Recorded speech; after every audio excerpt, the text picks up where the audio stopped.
గురు గురు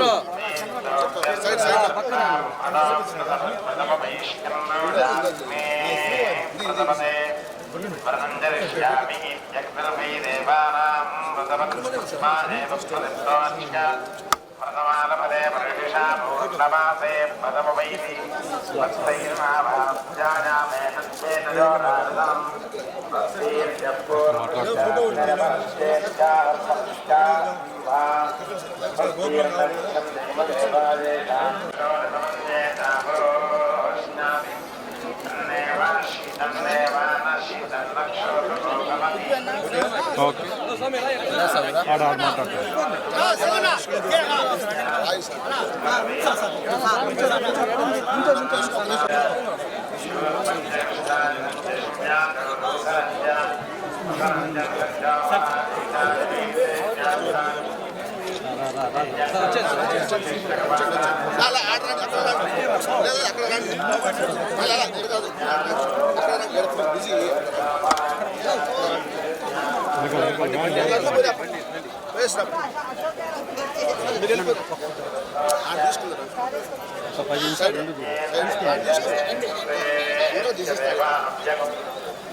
చెప్పాలి సార్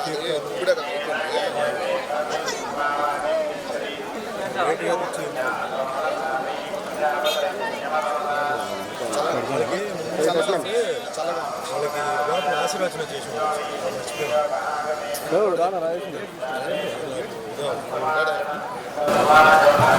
ఈరోజు చాలా ఒక మంచి దినం, నాకు చాలా ఒక సంతోషమైన దినం. ఏంటంటే గుడి మొత్తం శుభ్రం చేసి, అంటే మా ఉగాది సందర్భంగా ముందే శుభ్రం చేసి ఈరోజు ఉదయం అన్ని శుభ్రం చేసిన తర్వాత అడుగు పెట్టాను.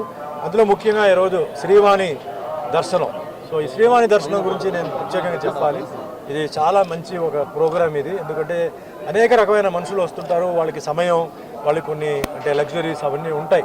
సో ముందుగా ఈ ఒక దర్శనం అరేంజ్ చేసిన ఆఫీసర్స్కి, బోర్డుకి, వాళ్ళందరికీ ధన్యవాదాలు. సో చాలా అంటే ఈజీగా లోపల వచ్చి దర్శనం చేసుకొని, అంటే దేవుడి దగ్గర కూడా నుంచోపెట్టేసి, ఎందుకంటే దేవుడి దగ్గర నుంచోవడం, ఆరతి తోసుకోవడం అవన్నీ చాలా ఒక అదృష్టం భావిస్తాను. ఈరోజు చాలా బాగా జరిగింది. అందులో మా మిత్రులు సేలం నుంచి వచ్చారు, తమిళనాడు వాళ్ళు. సో ఫస్ట్ టైం వాళ్ళు వస్తున్నారు ఇక్కడికి. సో వాళ్ళకి కూడా చాలా సంతృప్తిగా జరిగింది.